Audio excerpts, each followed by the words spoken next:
ስለምንታይ ኢኻ ኩሉ ግዜ ዝደኽመካ? ስለምንታይ እዩ ጻዕርኻ ምስ ድኻምካ ዘይመጣጠን? እቲ 99% ሰባት ዘይፈልጡ ሚስጥር ዓወት ኣብቲ እትሰርሖ ስራሕ ዘይኮነስ ኣብቲ ንኣእምሮኻ እትነግሮ ቃላት እዩ ዘሎ። ሎሚ ንኣእምሮኻ ኣፕዴት ትገብረሉ ከም ሓዱሽ ንዓወት እትቐርጸሉን መገዲ ክነግረካ እየ። እዚ ንመንእሰያት ዝኸውን ዓብዪ መጠንቀቕታን ዕድልን እዩ።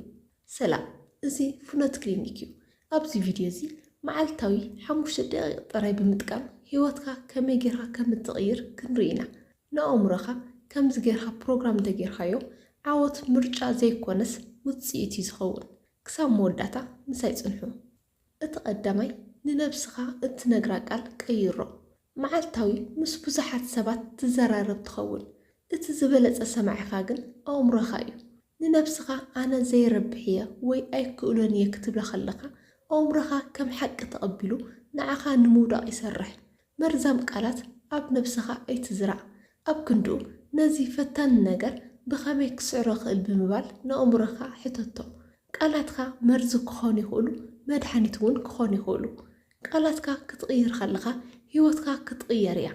ንነብስኻ ብፍቕርን ብተስፋን ተዛረባ። ምክንያቱ ካብ ዝኾነ ሰብ ንላዕሊ ንዓኻ ስለ ትሰምዐካ። ትማሊ ብቓላትካ ተኣሲርካ ነርካ ትኸውን፣ ሎሚ ግን ብቓላትካ ሓራ ውፃእ። እቲ ኸላይ ብሓሳብካ ምሳል። ቅድሚ ትዓወት ብኢድካ ምጭባጥካ ብልብኻ ክትጭብጦ ኣለካ። ኣእምሮና ኣብ መንጎ ብሓቂ ዝኾነ ነገርን ብጽኑዕ ዝተሓሰበ ነገርን ፍሊሊ ኣየለሊን እዩ። መዓልታዊ 5 ደቂቕ ጥራይ ካብ ዓለም ተነፂኻ ነቲ ክትበፅሖ ትምነዮ ሽቶ ከም ዝበፅሕካዮ ጌርካ ሰኣሎ። እቲ ዝተዓወትካሉ ህሞት ከመይ ይስምዐካ ኣሎ? እቶም ሰባት ከመይ ኢሎም የነባብሩካ ኣለዉ? ነቲ ስምዒት ኣስተማቕሮ። እዚ ሕልሚ ጥራይ ኣይኮነን፣ ንኣእምሮኻ ናብቲ ዓወት ዝወስድ መገዲ ንምርኣይ ዝግበር ልምምድ እዩ። ኣብ ኣእምሮኻ ዝተሰኣለ ነገር ኣብ ጋህዲ ንኽመጽእ ሓይሊ ይረክብ። ሎሚ ዝሰኣልካዮ ስእሊ ጽባሕ እትነብሮ ህይወት እዩ። እቲ ሳልሳይ ነቶም ተመስግነሎም ነገራት ጸሓፎም። መብዛሕትኡ ግዜ ኣዒንትና ኣብቲ ዝጎደለና ዘይተዓወተና ነገራት ጥራይ የንጥምታ። እዚ ድማ ንልብና ብጓህን ጭንቀትን ይመልኦ። መዓልታዊ ግን ነቶም ዘለውኻ ንኣሽቱ ዝመስሉ ዓበይቲ ጸጋታት ከም ጥዕና፣ ስድራ ቤት፣ ትንፋስ፣ ሰላም ጸብጺብካ ክትጽሕፎም ከለኻ ውሽጥኻ ብርሃን ይመልእ። ምስጋና ማለት ዘይብልካ ነገር ንምርካብ እትጥቀመሉ መገዲ ዘይኮነስ ነቲ ዘለካ ጸጋ ኣለሊኻ ብሰላም ክትነብር ዝሕግዘካ ሓይሊ እዩ። ብዝፀሓፍካ ቁፅሪ ሰላምካ ክውስኽ እዩ። ካብ ሎሚ ጀሚርካ 3 ነገራት ጥራይ ፀሓፍ፣ ህይወትካ ክትቕየር ክትዕዘብ ኢኻ። እቲ ራብዓይ ንኣሽቱ ልምድታት ቀይር። ዓብዪ ለውጢ ክመጽእ ግድን ዓብዪ ተኣምር ክግበር ይብሉን። እተን መዓልታዊ ብዘይተገዳስነት እትገብረን ንኣሽቱ ነገራት እየን መንነትካ ዝውስና። መብዛሕትኡ ሰብ ንግሆ ተሲኡ ስልኪ ክርኢ ከሎ ኣእምሮኡ ኣብ ተቐባሊ እዩ ዝኣቱ። ማለት ንመልእኽትታት፣ ንዜናታት፣ ንጭንቀት ክቕበል ይጅምር። እዚ ድማ ንዓርሰ ምቁፅጻርካ ይዘርጎ። ንግሆ ምስ ተሳኻ ቅድሚ ምስ ዓለም ምርካብካ ምስ ነብስኻ ተራኸብ። ስልክኻ ክትሃስስ ከለኻ ሓሳብካ ንኻልኦት ትህቦም ኣለኻ ማለት እዩ። ንግሆ ስልክኻ ካብ ምርኣይ ብምቁጣብ ንመዓልትኻ ብናትካ ትእዛዝ ጀምራ። ንመዓልትኻ ንስኻ እንተመሪሕካያ ንህይወትካ ክትመርሓ ኢኻ።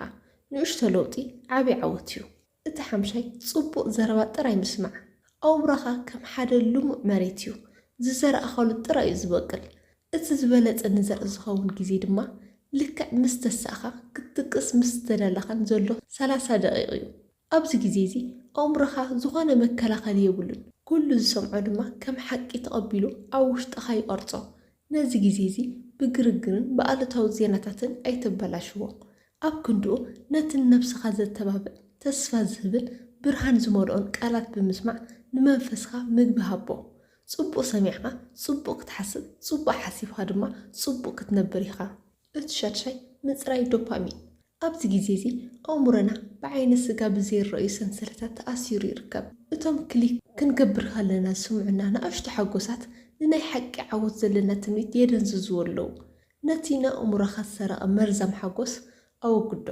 ካብቲ ንሰዓታት ብዘይፍረ ዘጥፍእ ማሕበራዊ መራኸቢታት ካልኦት ጎዳእቲ ወልፍታትን ረሓቕ። ኣብ ክንድኡ ነቲ ንኣእምሮኻ ብጥበብ ዝመልእ መጽሓፍ ግለጽ፣ ወይ ድማ ንኣካልካ ብስፖርት ኣነቓቕሖ። ናይ ሓቂ ሓጎስ ኣብ ውሽጢ ስክሪን ዘይኮነስ ኣብቲ ብጻዕሪ ተምፅኦ ውፅኢት እዩ ዘሎ።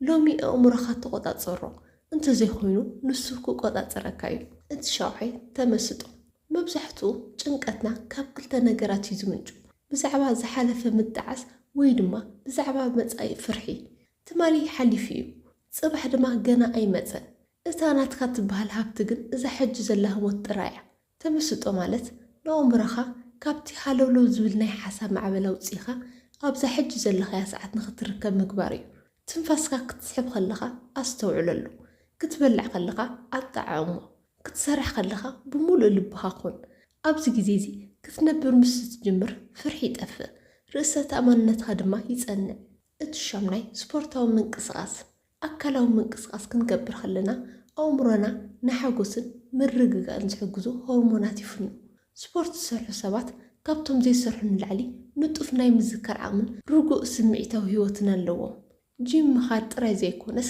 ን30 ደቂቕ ብእግሪ ምጓዓዝ እውን ንኣእምሮኻ ሓድሽ ኦክሲጅንን ሓይልን ይዕድለሉ ንኣእምሮዊ ጥዕናኻ ክትብል ንኣካልካ ካብ ምስልቻው ኣውፃዮ እቲ ተሻዓይ ድቃስ ብዙሓት ሰባት ድቃስ ከም ስንፍና ወይ ከም ምጥፋእ ግዜ ይርእይዎ እዮም እቲ ሓቂ ግን ድቃስ ንኣእምሮኻ ዳግማይ ንምውላድ እትጥቀመሉ ቅዱስ ግዜ ከምቲ ሓደ ስልኪ ቻርጅ ዘልዮ ኣእምሮኻ እውን ካብቲ ናይ መዓልቲ ውጥረትን ድኻምን ሓኪሙ ንጽባሕ ድሉው ንኸውን እኹል ዕረፍቲ የልዮ ድቃስ ስንፍና ኣይኮነን ብኣንጻሩ ድቃስ ማለት ንነብስኻ ዘለካ ክብርን ንጽባሕ ዘለካ ናይ ዓወት ድሌትን እዩ ብሰላም ደቅስ ኣእምሮኻ ድማ ብሰላምን ብሓይልን ክትስእዩ እቲ ዓስራይ ሓድሽ ክእለት ተምሃር ኣእምሮና ልክዕ ከም ላስቲክ ተለዋዋጢ እዩ ሓድሽ ክእለት ክንምሃር ከለና ኣብ ኣእምሮና ሓድሽቲ መንገድታት ይፍጠሩ እዚ ድማ ንኣእምሮና ንጡፍ በሊሕን ንእርጋን ዘይቃልዕን ይገብሮ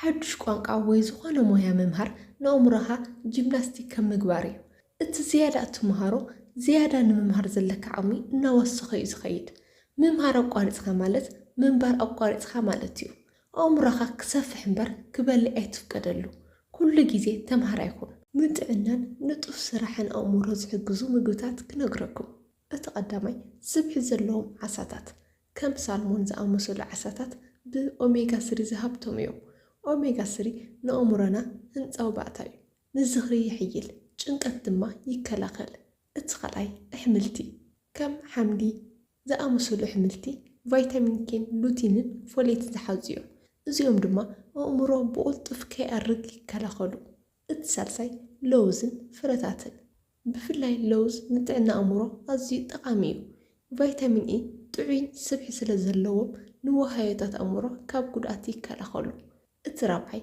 ቡንን ሻህን ኣብ ውሽጦም ዘሎ ካፊን ንኣእምሮና የነቓቕሕ ከምኡውን ንኣእምሮና ካብ ከም ኣልዛይመር ዝኣመሰሉ ሕማማት ናይ ምክልኻል ዓቕሚ ኣለዎም ንሎሚ ዘዳለኸለኹም መደብ እዚ ይመስል እዛ ቪድዮ ጠቓሚት ኮይና እንተረኺብኩማ ላይክ ክትገብሩ ኣይትረስዑ ንቐጻሊ ተመሳሳሊ ትሕዝቶታት ንምክትታል ድማ ሰብስክራይብ ብምግባር ስድራ ቤትና ኾኑ ዝኾነ ርእይቶ ወይ ሕቶ እንተልይኩም ኣብ ኮሜንት ሴክሽን ጸሓፉለይ ኣብ ዝቕጽል ቪድዮ ብኻልእ ኣገዳሲ ኣርእስቲ ክሳብ ንራኸብ ሰላም ጽንሑ